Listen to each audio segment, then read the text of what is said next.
Hey there, I'm Logan Medish, your host for the High Caliber History Podcast, and today on this episode, we're going to take a look at the surviving examples from the winners of the first NRA Gun Collectors Committee Best Weapons Awards from 1960.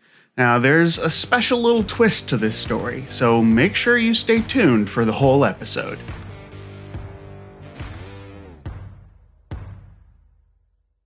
First, a little relative background information about me.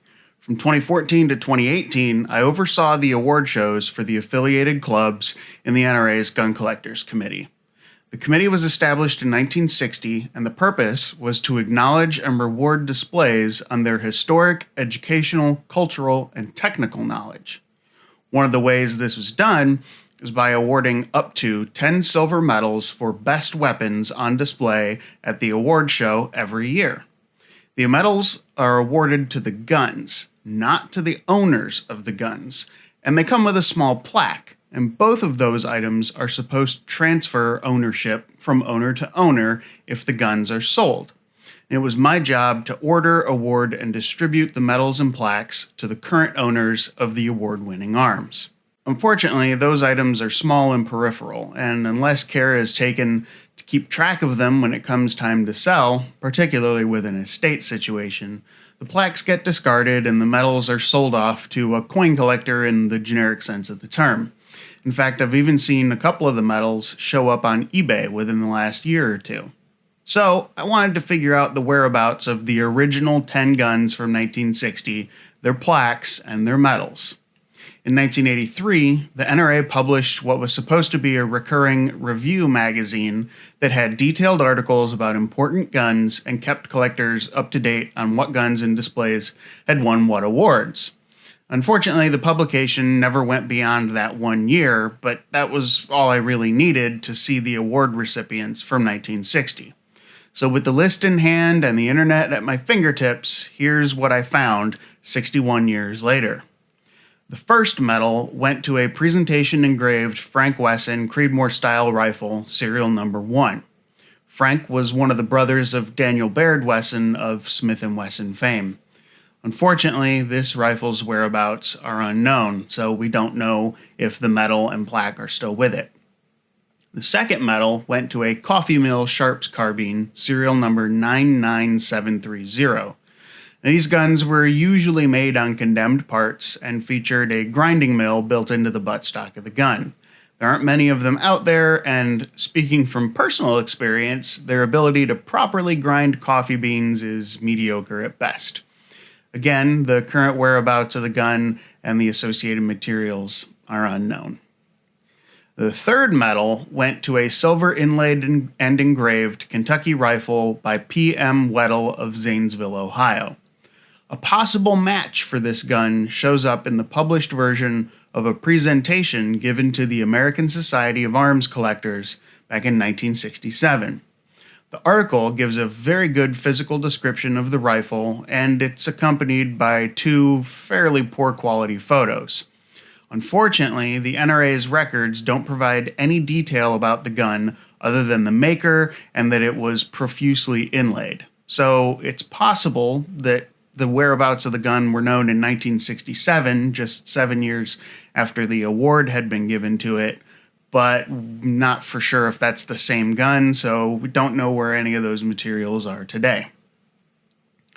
Medal number 4 went to a pair of Derringer pistols by Butterfield, bearing consecutive serial numbers 6 and 7. Unfortunately, their whereabouts are also unknown.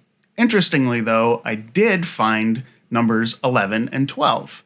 They were sold by Rock Island Auction Company separately in 2017 and 2009, respectively. Despite the gap in years, they each fetched a whopping $40,250.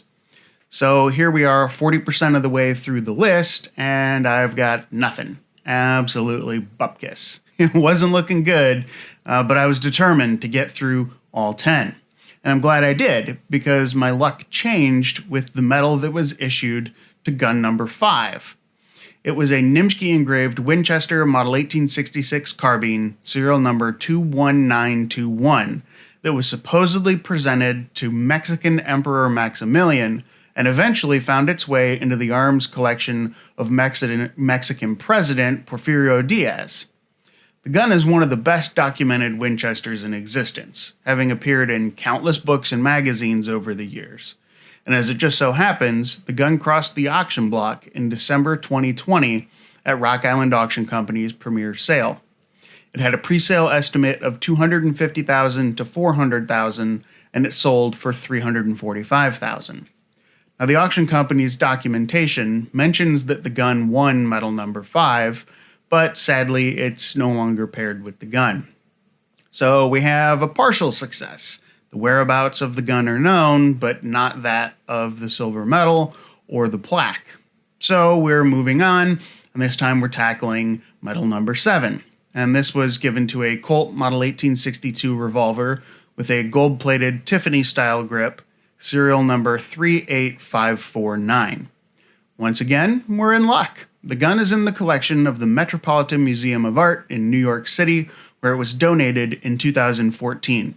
It is a beautiful gun with a gorgeous finish, gold inlay, and of course the Tiffany grips that were designed by John Quincy Adams Ward for a gun that President Abraham Lincoln gave to a Turkish mayor in 1864. The grips on this gun were likely cast shortly thereafter.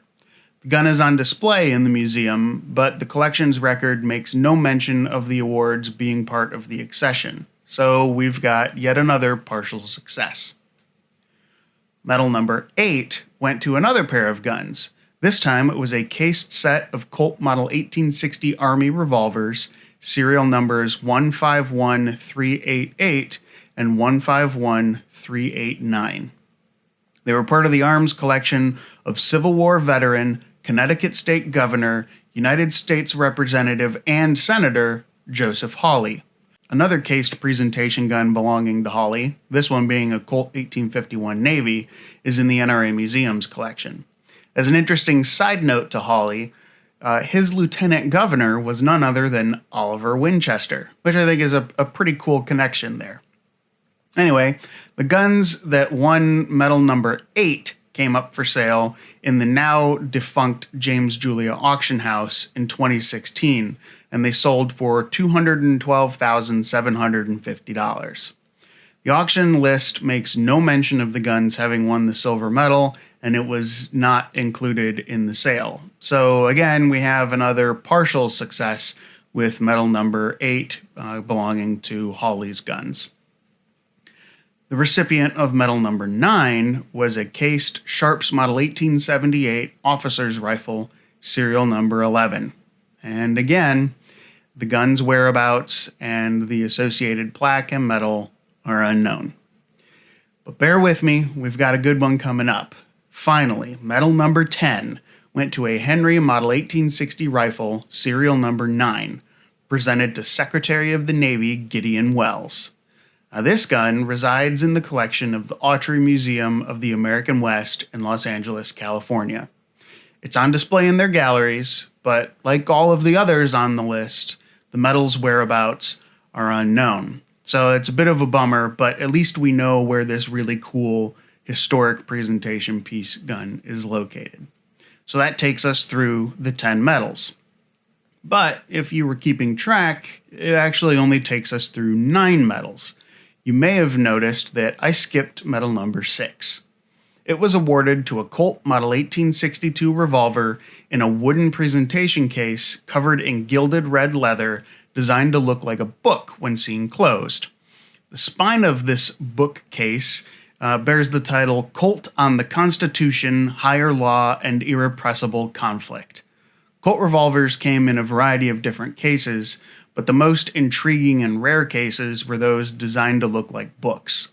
The book cases had leather covers and were made by actual bookbinders, so they were impressively disguised pieces when put onto a shelf.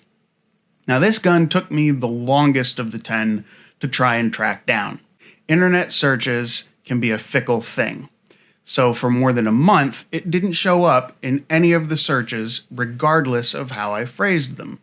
Then, after almost 2 months of searching, the Google gods shone upon me when the gun showed up in an article that referenced it being published in a book about Colts that just so happened to be sitting right next to me on my bookshelf. I grabbed the book, flipped to the page, and sure enough, there it was, found at last. Now, the book even mentions that the gun won one of the medals in 1960. The medal, though, wasn't currently with the gun. However, I already knew that to be the case, even before I began searching for the gun. You see, I'm a huge fan of antique shops. I frequent them as often as possible in any city that I'm in. And it just so happened that over Labor Day weekend in 2020, I was browsing cases in a shop near Lancaster, Pennsylvania, when I saw a familiar medal staring back at me. Having ordered and distributed more than 50 of them in my time with the NRA, I recognized it instantly, even without seeing the numbered inscription on the back. So I went back to the front, tracked down an employee, had them pop the case, and brought the medal home with me. And that's when the search began. I asked all sorts of folks who might know, big-time gun collectors, museum curators, auction house staff, and nothing. No one knew where the gun was, until my somehow special internet search came up with it. The gun is currently on display in the Autry Museum, but unfortunately, due to the current health concerns, it's closed to the public. Now, the Autry has always been on my list of must-see museums, but it has definitely moved up a few places given my new connection to it. One day, when things get back to normal, I'll venture out there and visit the museum and see the gun up close. Now, as for the medal, I'll probably donate it to the museum. After all, it was supposed to remain with the gun. I don't know how long the two have been separated, but it would be nice to reunite them once again. One interesting note in this recap here is that the location of the first 4 award-winning guns is unknown. And while the whereabouts of the gun that received medal number 5 is known, the medal itself is not. So that leads me to believe that medal number 6 that I now have in my possession is the lowest number surviving medal from the original 10 awarded, which I think is pretty neat if you ask me. Oh, and one final thing. If any current owners of these or other medal-winning guns happen to see this video or listen to this audio version of the podcast, if you don't currently have the medal or plaque for your gun, reach out to the NRA Museum. They can work on getting them reissued to you so that they can stay with the gun in the future. I did that for a few that came my way when I worked there. So I hope you enjoyed this trip of tracking down and doing some sleuthing on these 10 award-winning guns. If you happen to know where any of the guns on this list are located, reach out to me. I'd love to know where they're at and chat with you or the current owners of them. It definitely holds a special place in my heart, given my involvement with the award ceremonies and system over time. So, again, I hope you enjoyed it, and please tune in next week for another great episode of the podcast. Thanks for listening.